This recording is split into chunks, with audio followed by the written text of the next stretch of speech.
ഈ കഴിഞ്ഞ 10 കൊല്ലം മലയാളിയുടെ ജീവിതത്തിലെ സുപ്രധാനമായ പുരോഗതിയുടെ കാലയളവാണ്.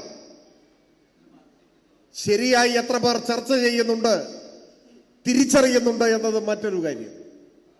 ഇപ്പൊ പവർ കട്ടില്ല, ലോഡ് ഷെഡിംഗ് ഇല്ല, സ്കൂൾ തുറക്കും മുൻപ് പാഠപുസ്തകം കുട്ടികൾക്ക് കിട്ടുന്നു. ഇന്ത്യയിൽ നടക്കുന്ന PSC നിയമനങ്ങളുടെ 60% കേരളത്തിലാണ്. 2016 മുതൽ PSC വഴി ജോലി കിട്ടിയ മലയാളിയുടെ എണ്ണം 3 ലക്ഷം കവിഞ്ഞു. 3 ലക്ഷം കവിഞ്ഞു. ഒരു സർവകാല റെക്കോർഡാണിത്. സ്വന്തം വീട് ഒരു സ്വപ്നം മാത്രമായിരുന്ന, എന്നീ സ്വപ്നം സഫലമാകുമെന്ന് വ്യഥയോടെ കാത്തിരുന്ന കേരളത്തിലെ 5 ലക്ഷം കുടുംബങ്ങൾ, ഒരു വീട്ടിൽ 4 പേർ കണക്കാക്കിയാൽ 20 ലക്ഷം മനുഷ്യർ. ആ 20 ലക്ഷം മനുഷ്യർക്കാണ് ലൈഫ് പദ്ധതിയിലൂടെ സ്വന്തം വീട് എന്ന സ്വപ്നം യാഥാർത്ഥ്യമായത്. ഇന്ത്യയിൽ മറ്റെവിടെയും ഇതൊന്നുമില്ല. 62 ലക്ഷം മനുഷ്യർക്ക് 2000 രൂപ ക്ഷേമ പെൻഷൻ വീട്ടിലെത്തിച്ചു കൊടുക്കുകയാണ്.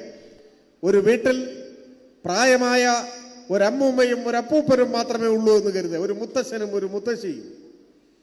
അവരെ സംരക്ഷിക്കാൻ മറ്റാരും ഇല്ലാത്ത സാഹചര്യമാണെങ്കിലും വിഷമിക്കേണ്ട കാര്യമില്ല. അവരുടെ രക്ഷയ്ക്ക് കേരള സർക്കാരുണ്ട്, ഇടതുപക്ഷമുണ്ട്. എല്ലാ മാസവും 2 പേർക്കും കൂടി 4000 ഇന്ത്യൻ ഉറുപ്പിക വീട്ടിൽ കൊണ്ടുചെന്ന് കയ്യിൽ കൊടുക്കും. ഇന്ത്യയിൽ മറ്റെവിടെയാണിതുള്ളത്? പ്രധാനമന്ത്രിയുടെ ഗുജറാത്തിലില്ല, തൊട്ടടുത്ത് കോൺഗ്രസ് ഭരിക്കുന്ന കർണാടകയിലില്ല. കോൺഗ്രസിന് അങ്ങനെ ഒരു നയമില്ല. നമ്മുടെ നയമാണ്.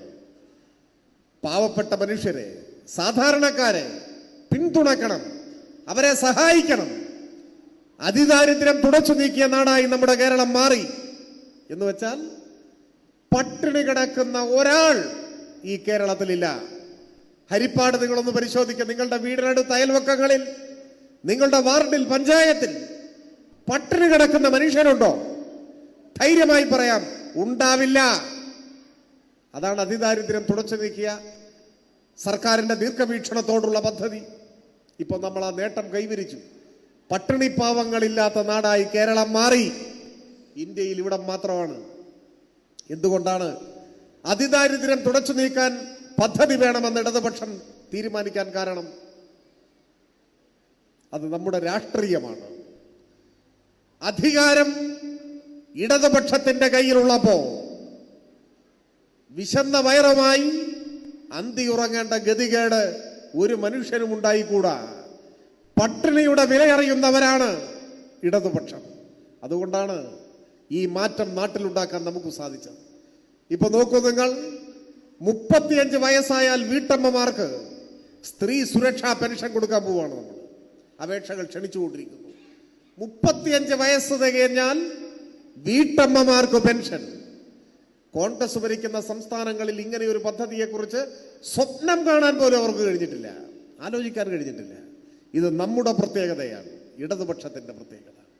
അഭ്യസ്ത വിദ്യരായ യുവതി യുവാക്കൾ പ്രതിമാസ സ്റ്റൈപ്പൻഡ് കൊടുക്കുന്നു. അവർക്ക് ഒരു ജോലി കിട്ടും വരെ. ഇപ്പോ അപേക്ഷകൾ സ്വീകരിച്ചു കൊണ്ടിരിക്കുന്നു. അപേക്ഷ കൊടുത്ത മുഴുവൻ പേർക്കും അക്കൗണ്ടിൽ കാശ് കിട്ടി. പ്രതിമാസം 1000 രൂപ. ആ പദ്ധതി പ്രാബല്യത്തിൽ വന്നു. ഇന്ത്യയിൽ വേറെ എവിടെയാണ് ഇങ്ങനെയൊക്കെ ഉള്ളത്? നമ്മുടെ റോഡുകൾ, നമ്മുടെ ആശുപത്രികൾ, പള്ളിക്കൂടങ്ങൾ ലോകോത്തര നിലവാരത്തിലായി. ഈ നേട്ടങ്ങളെ കൂടുതൽ നമുക്ക് ശക്തിപ്പെടുത്തണം. ഒരാൾ കോൺഗ്രസുകാരനായി എന്നതുകൊണ്ട് ഈ നേട്ടമൊന്നും വേണ്ട എന്ന് പറയുമോ? ഇല്ല. രാഷ്ട്രീയത്തിന് അതീതമായി നാട് സ്വീകരിക്കുന്ന മാറ്റമാണ് ഇവിടെ ഉണ്ടായത്. ഇപ്പൊ കോൺഗ്രസുകാരനായി എന്നതുകൊണ്ട് ഹരിപ്പാട്ട് ഏതെങ്കിലും ഒരു കോൺഗ്രസുകാരൻ പറയുമോ ഞങ്ങളുടെ നേതാവിന്റെ കാലത്തേതുപോലെ പവർ കട്ടും ലോഡ് ഷെഡിങ്ങും തിരിച്ചു വരണം, ഈ മാറ്റം വേണ്ട? പറയില്ല. ഞങ്ങളുടെ മുഖ്യമന്ത്രിയുടെ കാലത്തേതുപോലെ പരീക്ഷക്കാലത്തും കുട്ടികൾക്ക് പാഠപുസ്തകം കിട്ടരുത്, മുടങ്ങണം എന്ന് പറയൂ. ഞങ്ങളുടെ ഭരണകാലത്തേതുപോലെ നിയമന നിരോധന ഉത്തരവ് വരണം, ഒറ്റയാൾക്കും ജോലി കിട്ടരുത് എന്ന് പറയൂ? അതൊന്നും പറയില്ല. രാഷ്ട്രീയം വ്യത്യസ്തമായിരിക്കാം, പക്ഷേ നാട്ടിലുണ്ടായ മാറ്റം സ്വീകരിക്കും എല്ലാവരും.